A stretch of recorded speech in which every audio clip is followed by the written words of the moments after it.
Are we live? I think we are.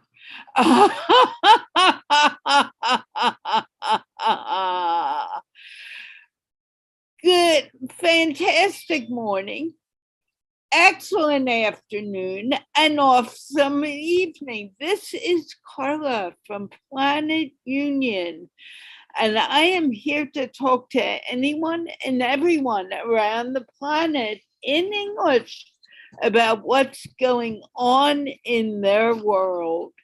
I am so happy to be here. I need to share the link in the chat. And I'm also here with Victor Irvings Jenkins, who I once changed his name to Williams. And I almost did it again just now. So you're going to be listening to Victor and I talk for a tiny bit, and hopefully more people will be joining us. Victor, please introduce yourself. Good morning, all. My name is Victor Irving Jenkins, and I'm coming to you live from Sacramento, California. I am a Toastmaster and a delivery driver during the day. And I guess the most recent thing that's interesting and that's on my mind is, as the delivery driver, I deliver groceries and meals from restaurants. I receive my instructions from the parent company through an app, and then I accept the delivery or decline the delivery. What was interesting about yesterday, well, let me preview what I'm about to say, because I tend to think that what you think about all the time, it sort of happens in your life. And you can get into a pattern of thinking where all sorts of things that seemingly are related.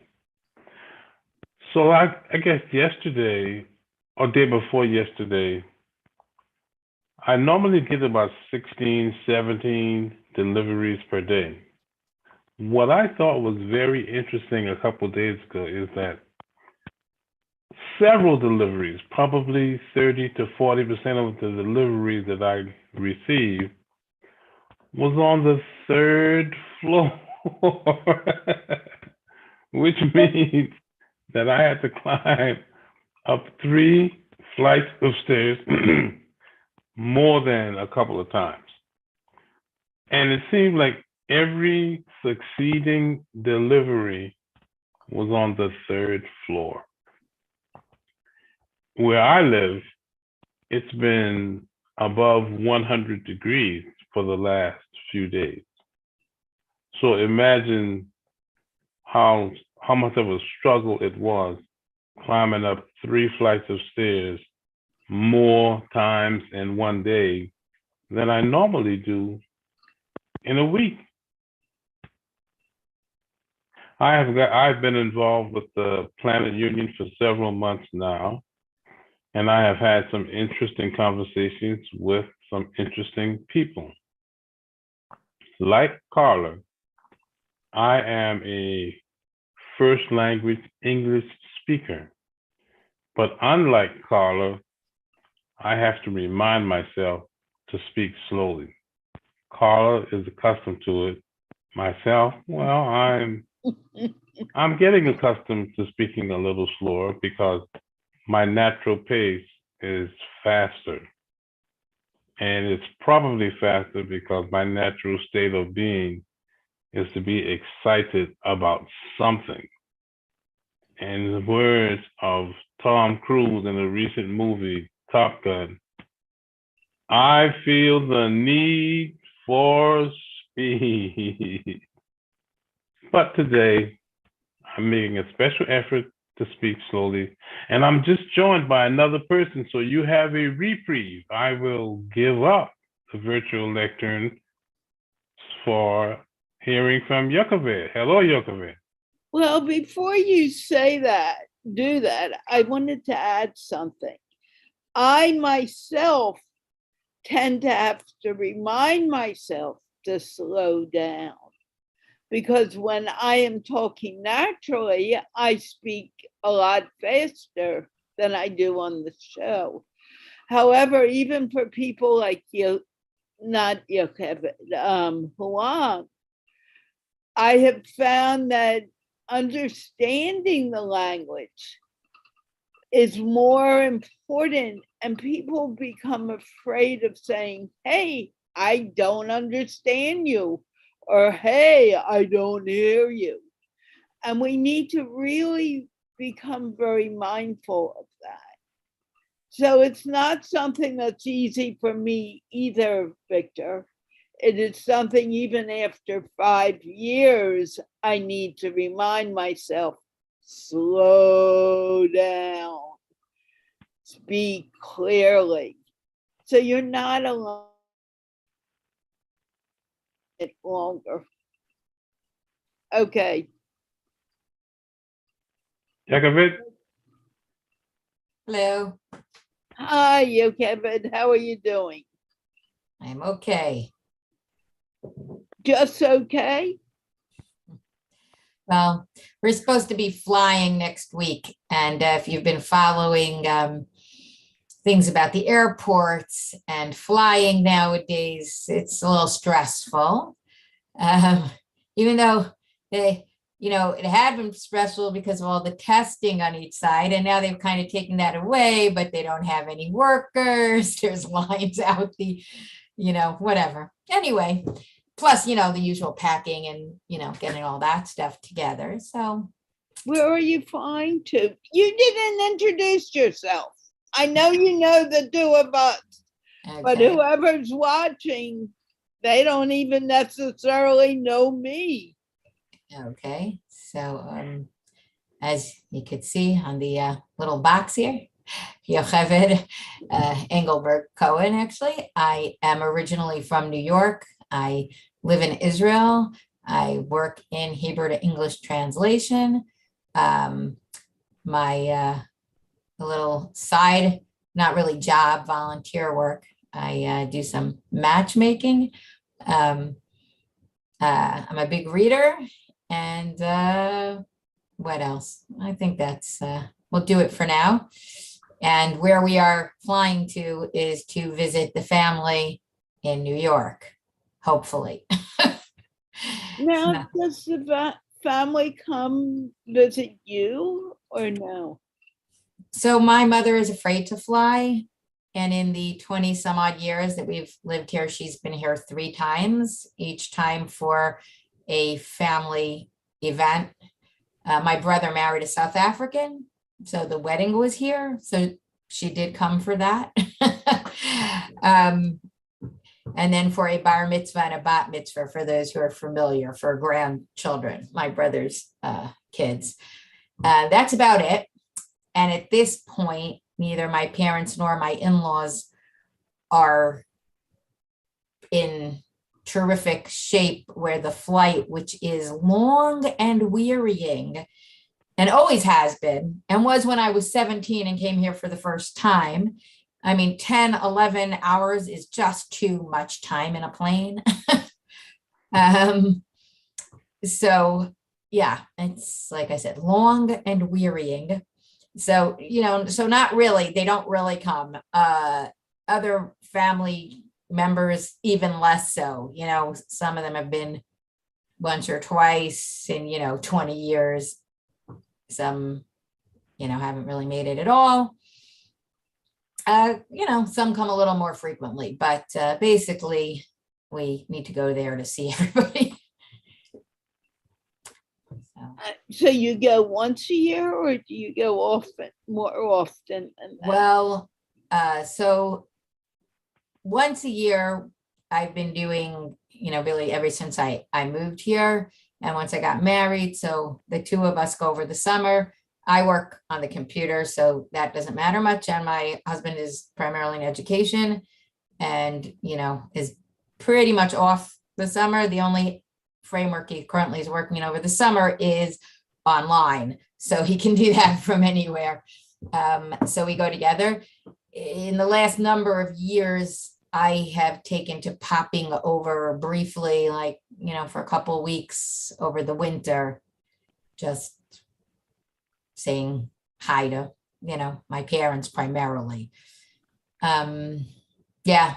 And obviously over, Corona, we did not get in that summer. But now, hopefully, look, also, I know you don't like to discuss this too much here, but right now the numbers here in Israel are not great. And I'm debating whether we should sort of do a self-imposed semi-lockdown to try to make sure that we don't catch COVID, which plenty of people are doing now. Or say, no, you do your thing. And if that happens, so you'll change the flight. So we're still struggling a little bit with how to handle that too. Yeah, well, that is a concern now. I was supposed to do some travel myself, and well, my passport was taken and now it's been recovered, and now I'm dealing with the State Department deciding whether my passport is valid or invalid because I reported it to them. Wow. But I'm not really gung-ho about travel right now. I totally understand what you're talking about. Yeah. Yeah, it's whatever, sort of with it. It is what it is, whatever that means, but you do your best. And then if something goes kerblooey, what could you do? I mean, we did also schedule a direct flight, the more stops you have, the more possibilities for delays and missing connections and strikes and etc.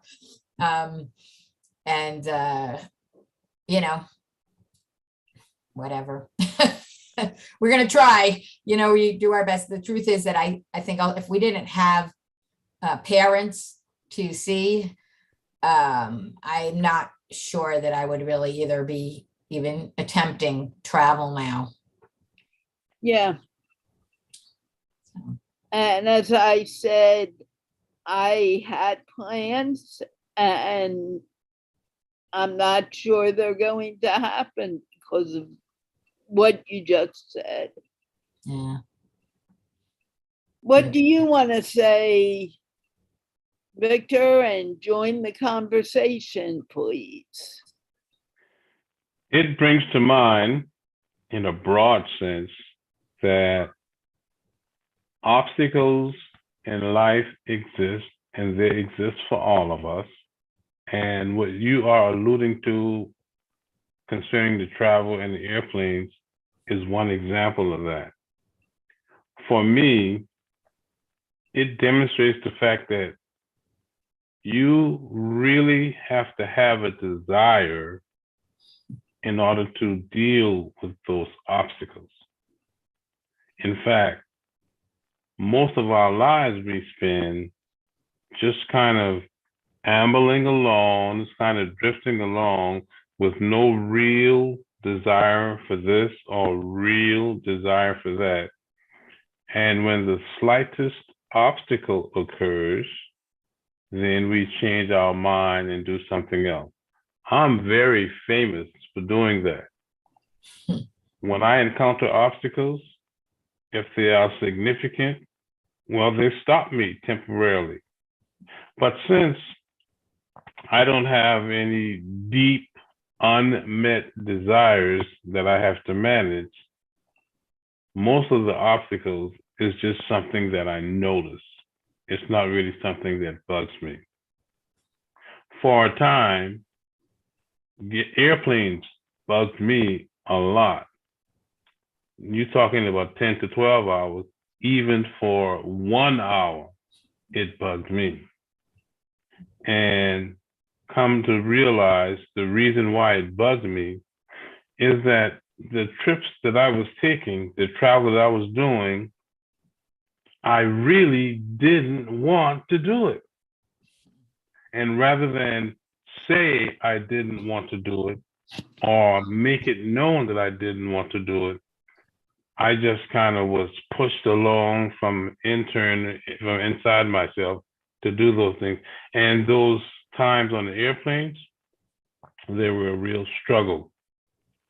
Little did I realize that by not being enthusiastic about taking those trips, I actually was not being enthusiastic about living my life. So I applaud you, Yakoved, that you have accepted the fact that these obstacles exist. And even though they exist, you're just going to manage them anyway because you want to do what it is you're wanting, what it is you're doing. You want to travel. You want to see your family. You love them enough to get over whatever obstacles get in your way.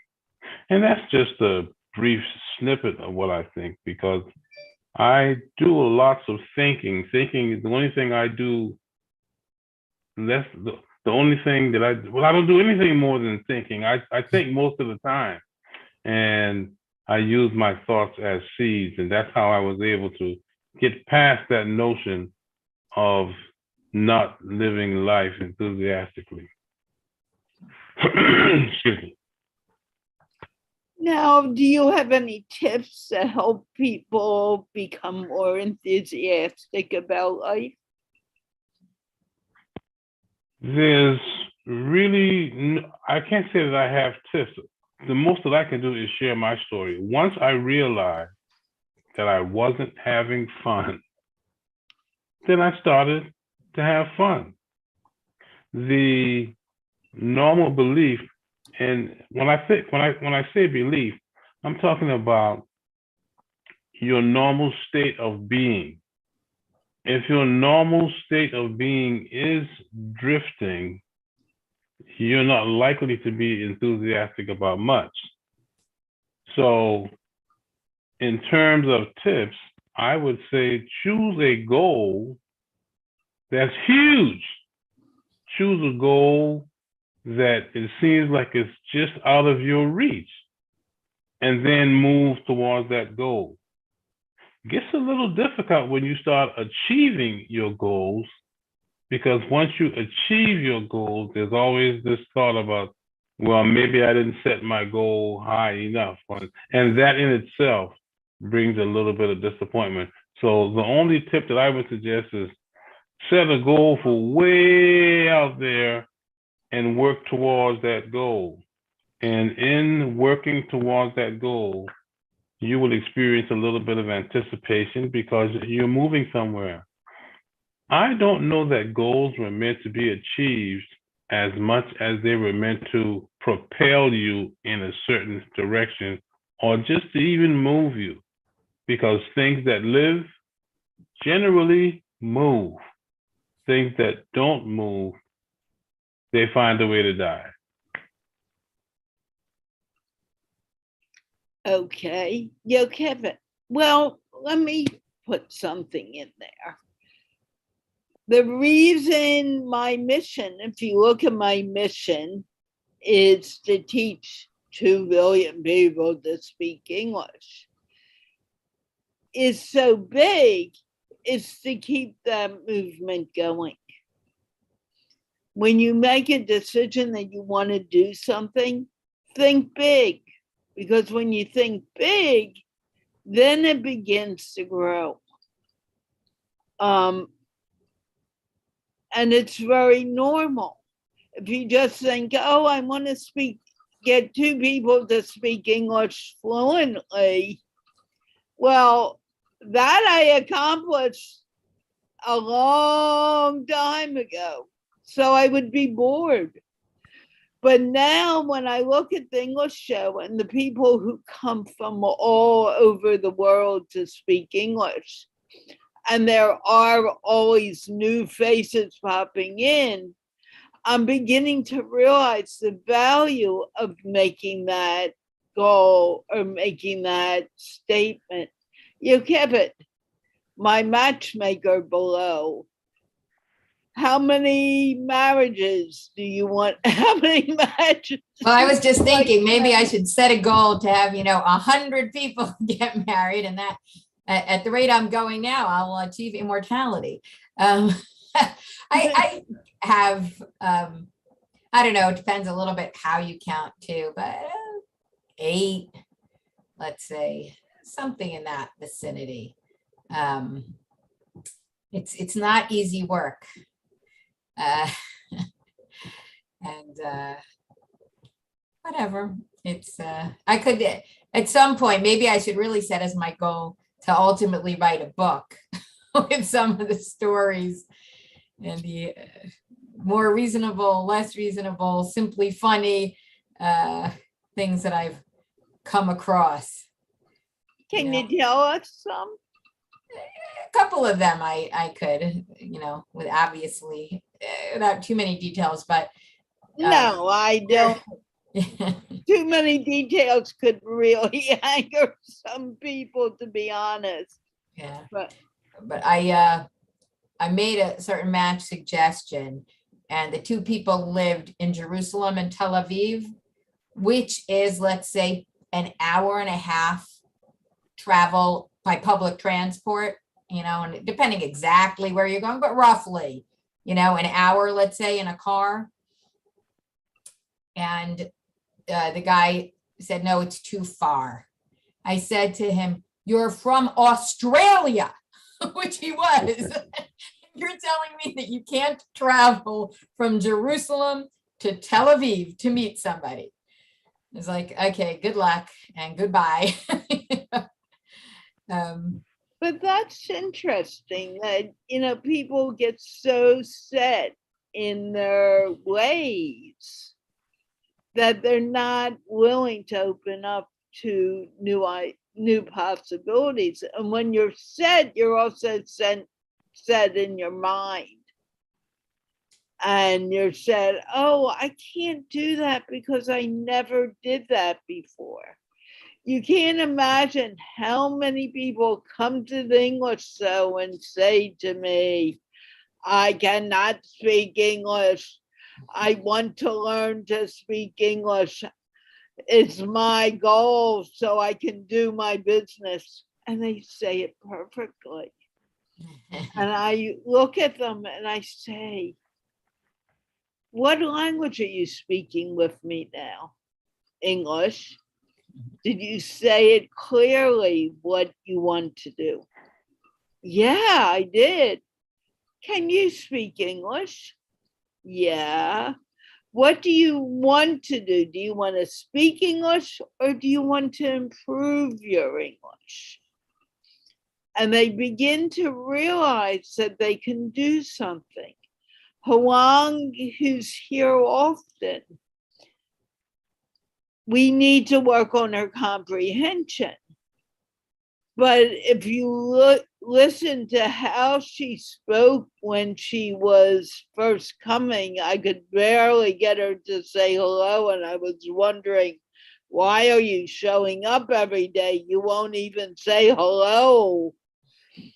And she said, because I said it to her privately, but she said, because I want to learn.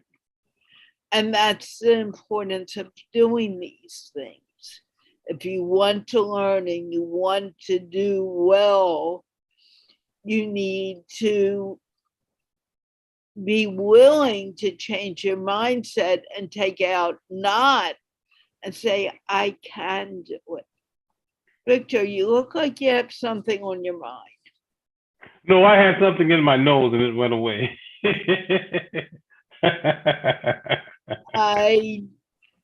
That's a little too much information. Yeah, that's way too much information. Well, I was thinking as you were speaking about a conversation that I was having with someone. I am a Toastmaster, and I evaluate speakers and talk about how well it was that they said what they said. And I really enjoyed this particular speaker. And so I said to her and the people in the meeting, I have drunk her Kool-Aid. That's an idiomatic expression that's well known to people in my circle. Now, do the two of you know what I mean when I say that I have drank her Kool-Aid? No, I don't. Do you, Kevin? I mean, I have a feeling for it, but I've never quite heard that. before? From the context, I could guess, but I'm also not familiar with the phrase. The phrase comes from an unfortunate event that happened many years ago, because 20, 30 years ago, drinking the Kool-Aid didn't really mean much. But there were these people that were part of a religious cult, and they decided that they wanted to commit mass suicide. So the leader of the cult passed around Kool-Aid laced with poison, and the people knew that the Kool-Aid was laced with poison, but they drank it anyway, because they were so sold on the fact that what they were doing was going to get them what they wanted. Since that time, the phrase "drank the Kool-Aid" has become well known all across America. In fact, I surmise that some people who use the phrase regularly do not know the origin of the phrase, but it is quite telling, and it is exactly the meaning that you want when you say that you drank the Kool-Aid. And I guess it's a bit tongue-in-cheek, but we understand that that means that you have signed off on their program, whatever it is. And in English has lots of idiomatic expressions, and saying that one, drank the Kool-Aid, brings me to another one that I have bought the story. That's another way of saying the same thing.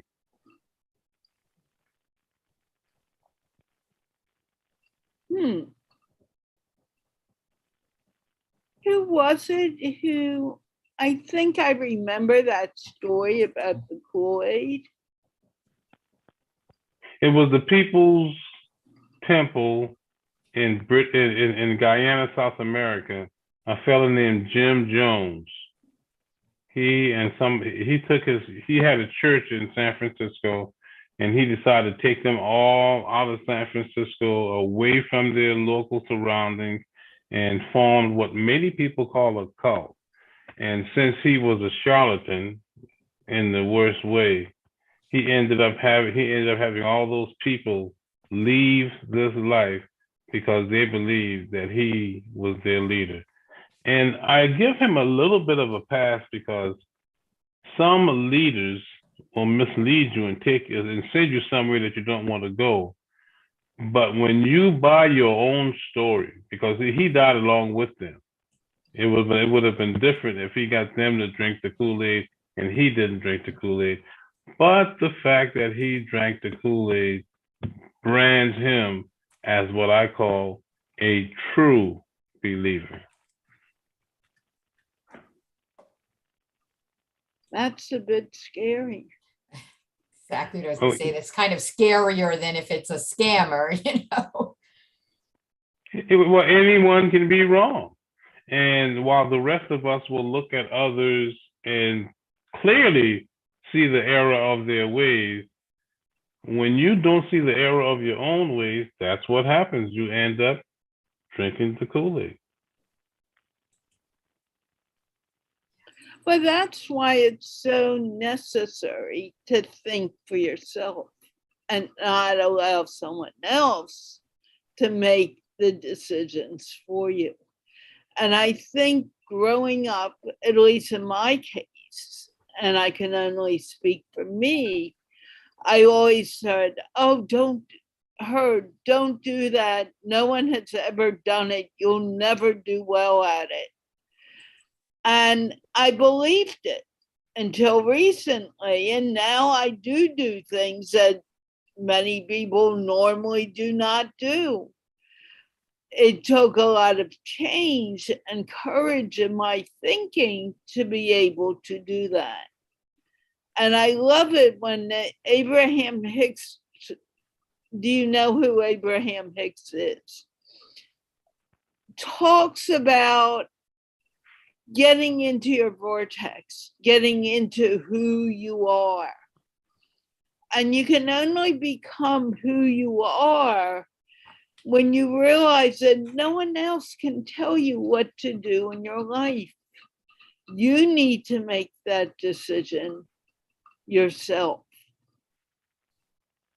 By making that decision, then you're getting closer to who you are and what you need to be doing.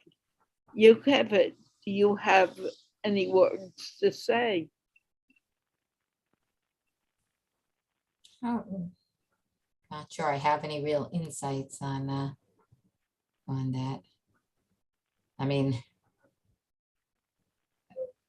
yeah, groupthink is dangerous. I would say that, but I don't know. I think that we've all become more aware of how scary things are with the proliferation of conspiracy theories and things in recent years, which certainly COVID brought out, but not limited to it. And I don't know, the divisiveness and things, which I think maybe to some degree has a similar root. Not necessarily only about not thinking, but about being too sure. I once saw a bumper sticker that said, "I could be wrong." And I'm beginning to think more and more that that is key for society to function. Like, you can think you're right, you can hope you're right, you can even believe you're right, but somewhere there has to be some acknowledgement that you could be wrong, or certainly for things that a lot of the things that people most strongly disagree with aren't the ones that are the most subject to science. Although unfortunately now even that, things that really seem almost 100%, without getting into the philosophy of, can you actually prove that the world exists so that you're not a brain in a vat, and that type of thing. But like one step under, even some of those things have come up for grabs. But so I don't know how flexible we have to be on that, but on a lot of things that we deal with in this world and have opinions about. There's a absolutism is really dangerous. In actual fact, the real you, the person that you are, the person that I am, is a combination of the things that we do when we are alone. When we are with others, we wear a mask. When we are with others, we balance what we are thinking inside with what we are presenting to the people around us. But the real you is who you are when you are alone. And unfortunately, when many of us are alone, we do not have a workable image of who we are. You see, everything develops from our self-image and how we see ourselves. And how you see yourself, everything else that's going on in your world is going to validate how you see yourself. And some people see themselves as not doing well. Some people see themselves as doing exceptionally well. Some people see themselves as less than others. Some people see themselves as more than others. But when you examine how someone lives their life and you listen to the words that come out of their mouth, you certainly make assessments about who you think that person is and how that person fits into the person that you are. I spend an inordinate amount of time just thinking about who Victor is. And Victor is a guy that I like. Many people, millions of people don't like the person who they are. And when you don't like the person who you are, invariably, you're going to draw situations and events to you that you also don't like. And when that happens, it'll validate the fact that you oughtn't like yourself. So one of the things I really enjoy doing is helping people in my environment understand that they are wonderful, that they are lovable, and that however it is they think of themselves, that is how they are, no matter what anyone else says, because we all have a vested interest for everything that we say and do. And I think people are afraid to accept that. I think people think I need to be this way. I want to be more like Victor because Victor does X, Y, and Z. Or I want to be like you, Kevin, and become a matchmaker. And instead of saying, hey, I have a path myself to lead, and I need to move according to the path. What do you guys think? That's, you just briefly summarized everything that I said. I think being well adjusted at some point involves, well, I guess to some degree, enough self-awareness to have a sense of, what your strong points and weak points are, and to realize that you need to work with who you are.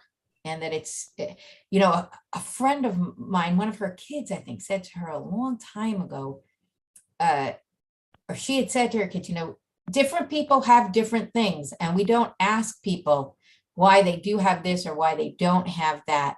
And there's a lot of truth to that. Everybody has their own character, their own challenges, their own backgrounds, their own families, their own skills. And sometimes you have to accept, I think it's almost a sign of maturity, or it is, I think, to accept your strong points, your weak points, and other people's strong points and weak points too. And sometimes there can be something that's really not fair, but if that's the way, a given relationship or situation is, whether it's fair or not, you have to learn to deal, accept it, deal with it, do the best you can with it. Because, we're not in control of everything. And so I think that helps a lot to be a person who's, both content and productive and, like I said, well adjusted is okay. I recognize, I'm good at A, B, C, and let me try and play to my, strong points. Unfortunately, D, E, F are not going to work for me. I have a very, very poor sense of direction.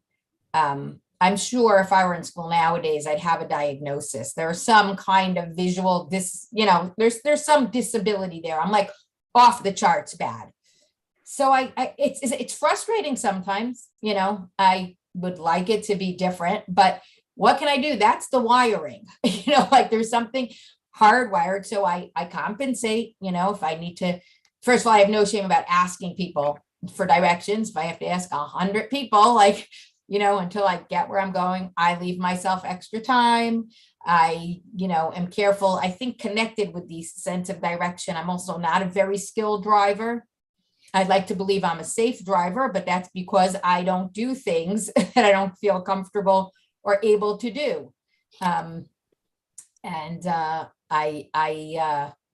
thing I started doing a number of years ago, which I think made a lot of sense. Sometimes it horrifies people a bit, but if I, for whatever reason, need to drive in a place that I'm not familiar with, I will put on my hazards. Not because I have a specific problem with the car, but because I know I am not good at orienting myself.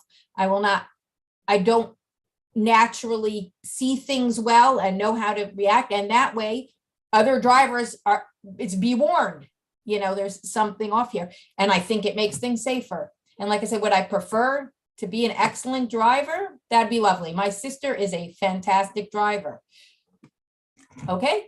There's other things, that I'm better at, but when you just accept certain things, I think that you can move on with it. Well, now, since we are talking here, Kevin, what do you mean by an excellent driver?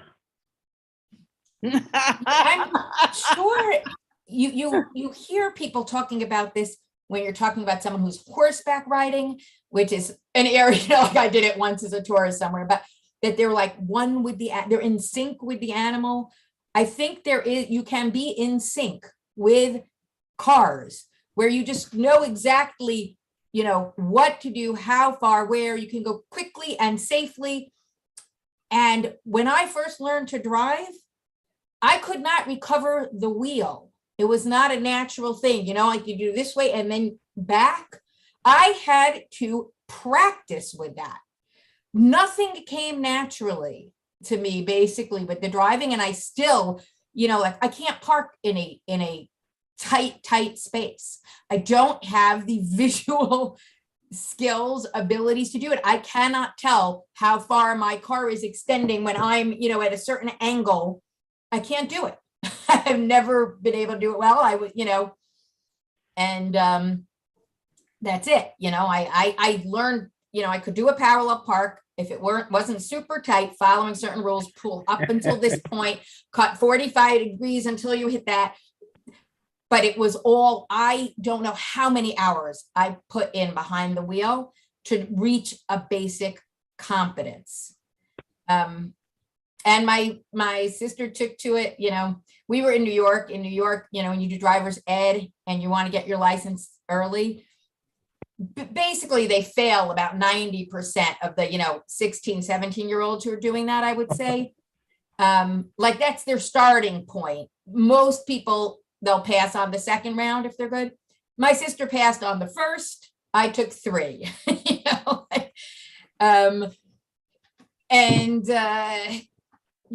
like I said, I'm sure it because you also know good drivers and not as good drivers. There are people who just really have excellent control and can, do exactly what they want. I mean, changing lanes to, figuring out, do you have enough space and how aggressive, and it's dangerous when you do it wrong. But there's actually a lot involved in driving, and is the person behind you going to let you go or not? And you got to cut through 3 lanes to make your turn. Some people can do that really more easily and well, and others less so. That's all. But you brought up a point that I don't think many people realize, and you didn't either. I would have a label if now. Everyone has a label. Everyone has some difficulty in school and learning. And it's not anything new or different. It's something that really happens because we are all slightly different. It gets me when people say, I do not want to be known as a special ed person because that'll stigmatize me. Well, to be honest with you, I believe I was dyslexic when it came to even learning to read. I discovered this many years later. Actually, it was discovered in order for me to learn to teach reading. I needed to get my sound symbol relationship together. I had it all screwed up, especially with the vowels, but I could read. I was able to teach myself how to compensate about the problem. It doesn't matter whether you have a disability or not. It's just a part of your life. It's who you are. Huang, thank you for coming. Please let people know who you are. Thank It you. was a bit of a surprise. I did not expect you really today here. Yes, Carla. Thank you, Carla, Victor, and Juviket, and everyone. Yes. Today I had just reached home, so that's why, I jumped into the meeting. So this is Hương from Vietnam. I'm a teacher in a government university in the north part of Vietnam. Yes, yeah. I don't know the topic today, but right now I'm just keep listening. I just keep listening to all of you.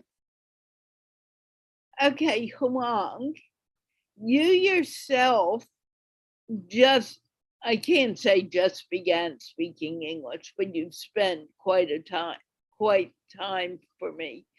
Do you feel that it was a disability to not be able to speak English?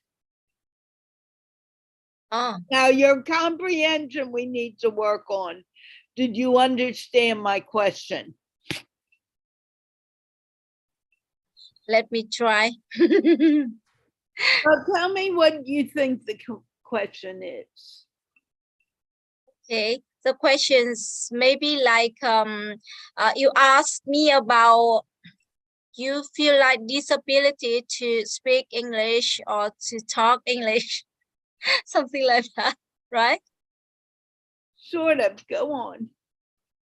Oh, I don't think so. Right now, I'm confident, I can say, to talk and express myself, my opinions, my idea to all of you. And I think that I can let all of you here understand my sharing, yeah, my English. So I think I'm not disabled to talk and to speak English. Okay. Do you always understand what is being said?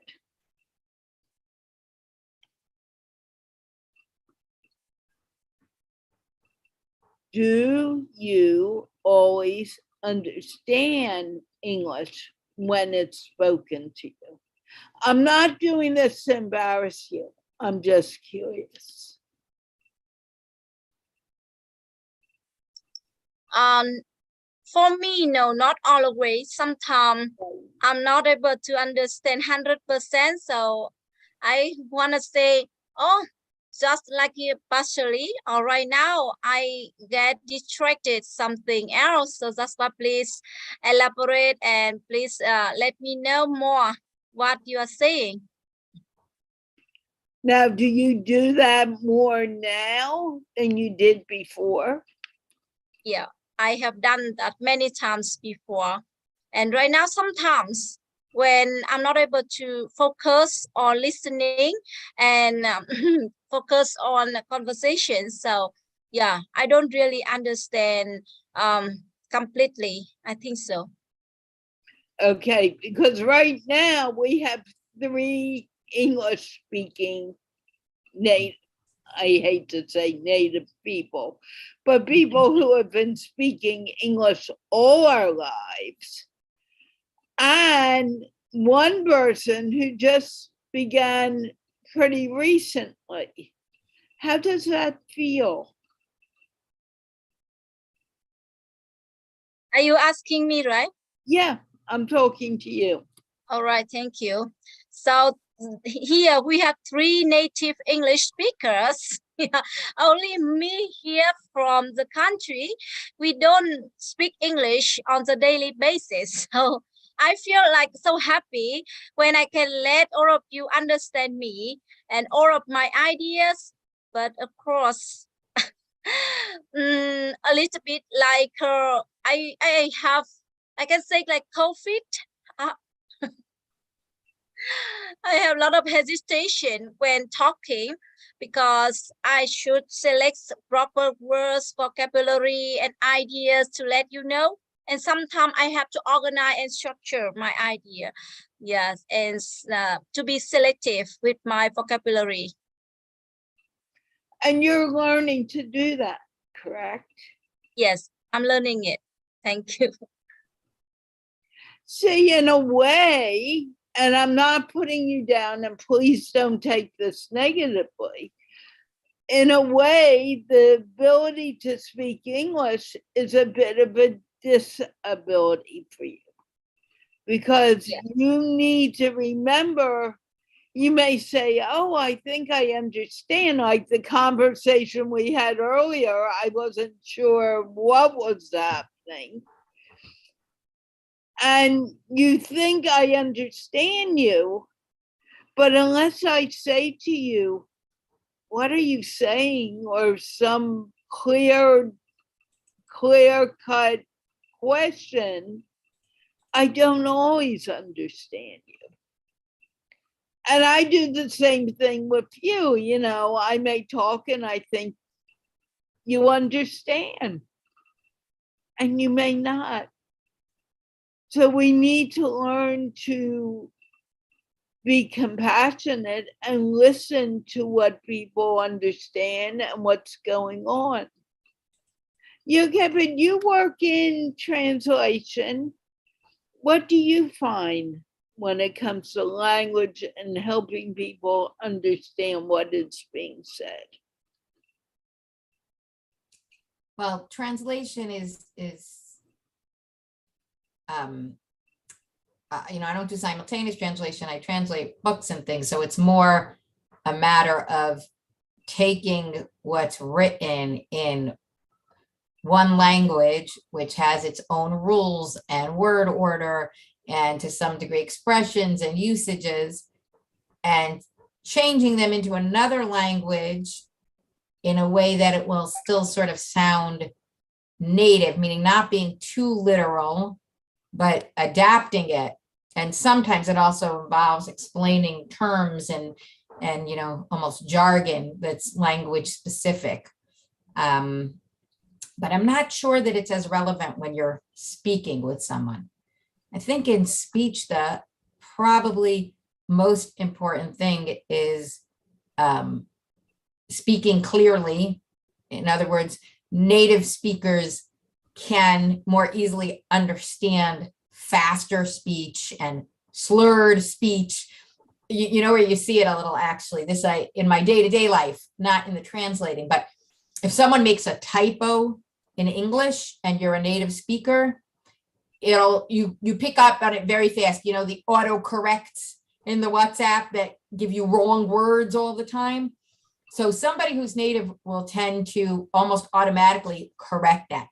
If I get a message like that in Hebrew, and my Hebrew is fluent, I'm like, okay, I think that this is just a typo, but let me check, is this a word that I actually don't know? You know, before I write it off and redo it. So I think for, you know, a non-native speaker, things need to be a little clearer, you know, correct usage, less slang and things that won't be recognized. And, you know, and to some degree, making an effort to think, is this a highfalutin word? Is this, you know, a university word that someone's not going to know? Is there a simpler way to say this? I mean, the truth is, some of my Hebrew I learned in school and then in university. I did do some university classes in Hebrew, and my roommate in Hebrew U in the dorms, who was a native French speaker who had moved to Israel at some point, she once said to me, she said, your speech, your Hebrew is Hebrew of the university. My Hebrew is Hebrew of the cab drivers. And you could argue that to some degree, her Hebrew was more useful. In other words, like, I had no knowledge of curse words, not great knowledge of a lot of idiomatic language and street, you know, language, but my higher tone and range was quite good because I sat in the university library with articles and dictionaries, and I heard also, you know, the professors. So, you know, that I think is all a part of the whole story. Another part is that we all think slightly different, and words mean different things to each individual. Do you find that in your translation, you come into difficulty because of the use of language at times? For sure. I mean, one of the things that you need to gauge when you're translating is, you know, a lot of times there's synonyms that are not precisely synonymous. I can tell you something that I'm working with right now, and I actually left a note for the author because one of the things I'm translating now was written by someone who grew up in Israel, but is from an English-speaking home and is an academic. So his English is pretty good. So I can leave him notes, but he is writing about gender relations in the community, and he's talking about expectations of men and women in terms of classic, gender and feminist issues, both in terms of role division and in terms of high poweredness or not. Is it do the men and women have different expectations? Anyway, what becomes part of this issue is the difference between somebody working or having a job and a career woman or someone having a career. And sometimes it's not totally clear which thing is meant, and it's a bit different. In other words, in more conservative societies or whatever, people might be okay with the wife having a job. Okay, she works at a cash register in the morning, as opposed to her, being a CEO in a company, which is like a career, or being a professor, or, being a doctor. And I actually left a note in one place that I'm not clear, which thing is meant, is just work or a job or a career. And like, if you look in a dictionary or a thesaurus or whatever, you can't get those, some of the fine tuning there, and it does make a difference. So yeah, and I once left him something too. There was a phrase that I didn't recognize. It was from an interview. So it was spoken, whatever, it was slang, and it was fairly vulgar, but I did not know how vulgar. And I gave the author two choices of, how extreme does he want this to be, like a shocking statement or a little bit, calmer. And he said no. And again, I looked it up in slang things, but I'm not a native speaker, and it wasn't something I could gauge. And he told me, no, it's extremely vulgar in the Hebrew too, and he will go with the hardcore, I said, okay. But again, those types of things say something a little different, And Yeah. so Because Excuse me, can you hear me? Yes. My computer screen is completely black, and I don't know why. And it's odd that my camera is still capturing me, but my screen is black, and I'm just really confused. Well, you're fine. No, but my screen, and what I'm looking at is black. I don't see anything on my screen. maybe exit and re-enter. That's always my, reboot.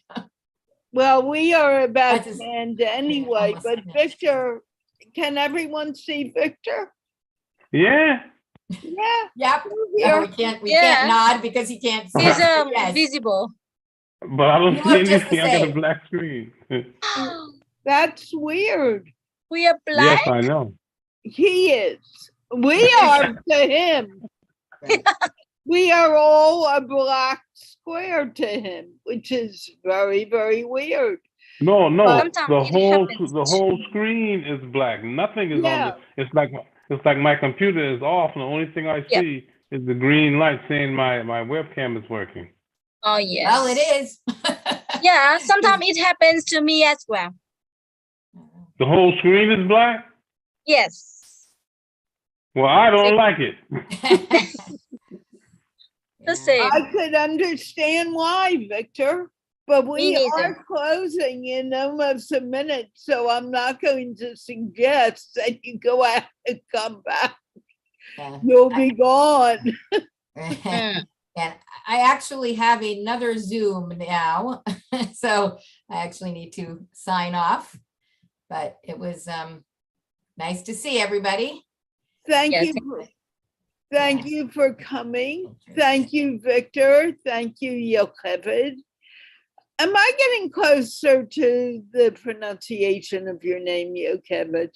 Yes, that last one was perfect. Oh my gosh. And thank you, Halong, for showing up. Mhm. And I think we're going to end this anyway now that Victor is a black screen. For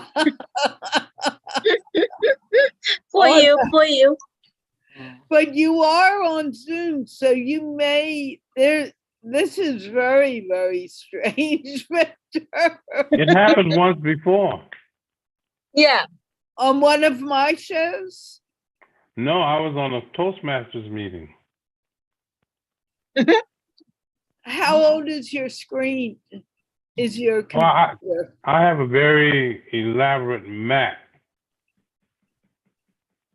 I have a Mac too. Is it a new one or an old one?